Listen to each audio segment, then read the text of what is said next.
तो गाइस अभी हम लोग बहुत इंपॉर्टेंट टॉपिक देख रहे हैं, दैट इज़ द अभी हम लोग एक इंपॉर्टेंट टॉपिक देखेंगे, that is hypocalcaemia and hypercalcaemia. तो सबसे पहले मैं डिस्कस करता हूँ अबाउट हाइपरकैल्सीमिया। ठीक है, so what is this hypercalcaemia guys? So hypercalcemia, so basically the normal calcium level in the blood is about 9 to 11 milli equivalent per liter. So this is a normal calcium level in a plasma. If this calcium level become less than 9 milli equivalent per liter, so we will call it hypocalcemia. And if the level become greater than 11 milli equivalent per liter, then we called it hypercalcemia. Then guys, basically before discussing hypercalcemia, hypocalcemia, first we need to understand the role of calcium in a body, physiological role of calcium in the body. So basically calcium help in neurological activity and muscle contraction and muscle contraction. So calcium help in muscle contraction regulation and also help in neurological activity, and also it act as a clotting factor. It is a fourth clotting factor. So it have a role in a preventing bleeding by forming a clot. So basically we know that there is almost 13 clotting factor present in our body, and the calcium is our fourth clotting factor, which is very essential. Then guys, we need to there is also a role of calcium is also as a coenzyme in many reactions. It also acts as a coenzyme in many reactions. Then guys, basically calcium level regulation maintained by three things or three way. First is a PTH, parathyroid hormone. It increases the calcium level in the blood. Then vitamin D, it also increases the calcium level in the blood by the absorption of calcium.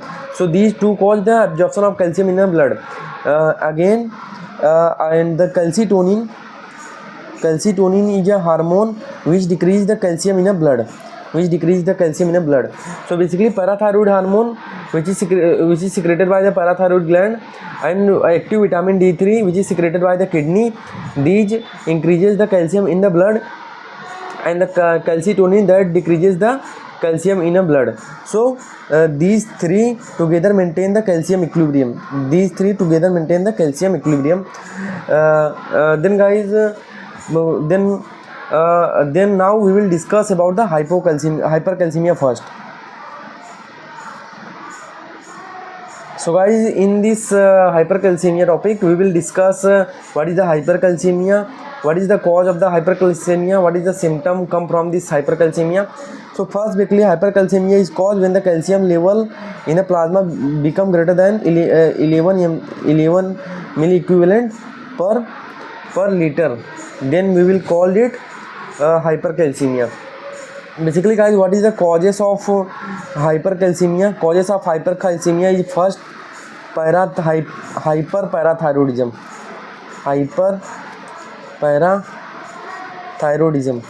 When the hyperparathyroidism, in this case PTH level, parathyroid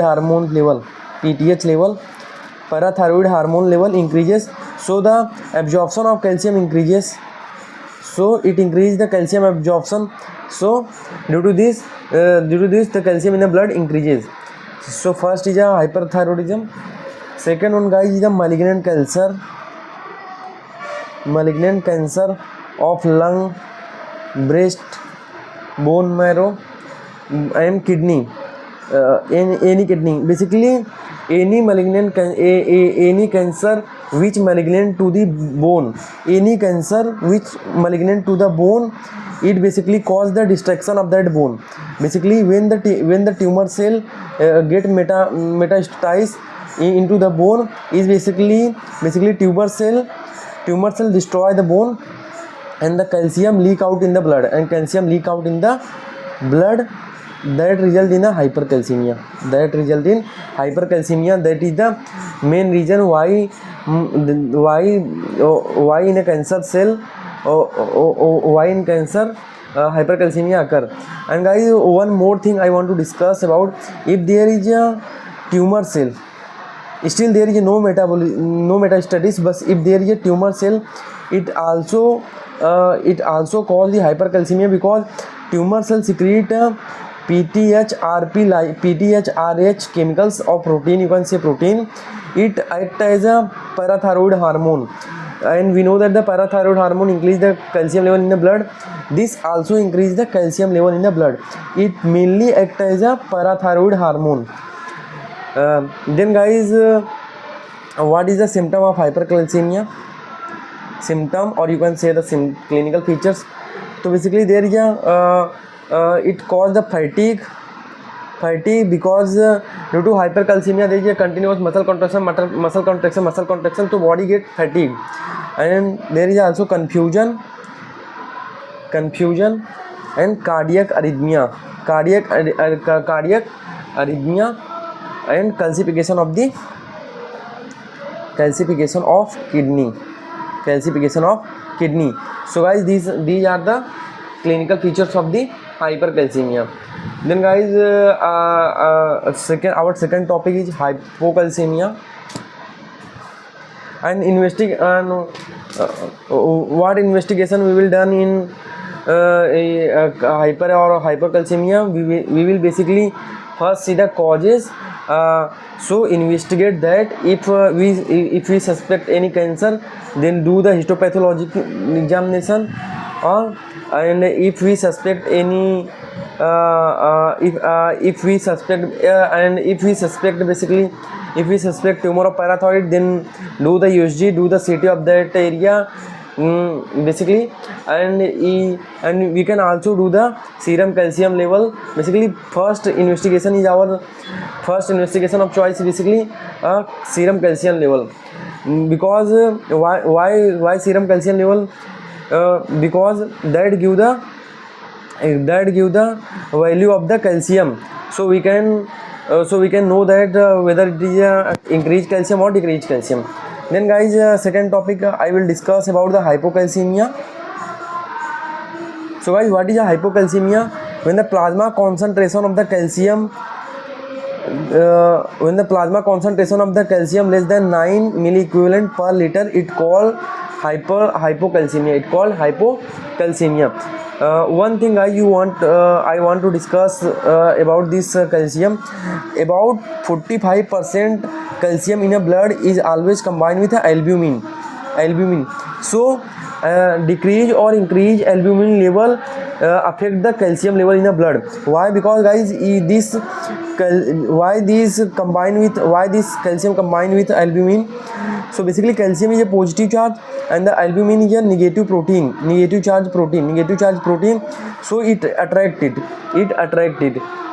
So basically 45% of calcium in body is combined with this albumin to form a complex, and 55 basically we have 45% complex calcium and 55% free calcium ion. So basically this is very important topic, guys. So increase or decrease albumin, serum albumin level can affect the calcium level in the blood. Just a second, guys.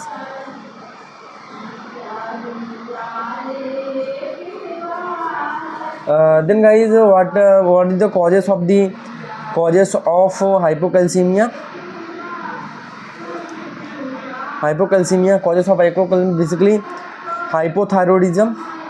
First is hypoparathyroidism. Basically when the hypoparathyroidism, that means PTH decreases, so absorption of calcium decreases, so the calcium in the blood decreases. Then guys, vitamin D deficiency. Basically you need to know that first we have vitamin D3, inactive vitamin D3, basically there is a cycle. First basically by the sunlight there is some cholesterol. Basically there is a cholesterol basically which converted into basically calcidiol in liver, and it converted into the calcitriol in a kidney. So basically this calcitriol is a active vitamin D3 that help in absorption of vitamin D3, So active vitamin D3 help in absorption of this calcium. So if there is a vitamin D deficiency, basically the calcium absorption get affected. So that's why basically if you give calcium to the patient, so basically we prescribe with the vitamin D supplement, because it increases their absorption. Like guys, we know that if we give iron to patient, if patient is anemic, so iron deficiency, if patient have iron deficiency anemia, then we prescribe iron with vitamin C. Why with vitamin C? Because vitamin C increase the iron absorption in the body. Then guys, there is a first cause is the hypoparathyroidism, second is a vitamin D deficiency, third is chronic kidney failure, or you can say that the CKD. Basically in CKD, basically kidney unable to form the active vitamin D3, or basically form less active vitamin D3, that is a calcitriol. So less calcitriol formation or no calcitriol formation result in a decreased absorption of the calcium in a blood. So that result in a hypocalcemia. So guys, what is the clinical features? So basically first we need to discuss about the what investigation we can do in hypocalcemia. We can do serum calcium to check the calcium level.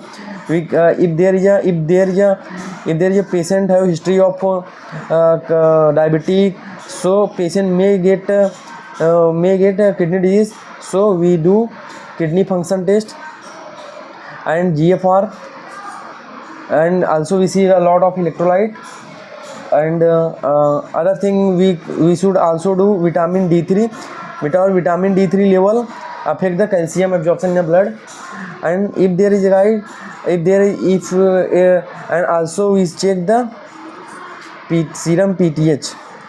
So we will check these three first, then by these basically our diagnosis get confirmed. By these three only our diagnosis get confirmed.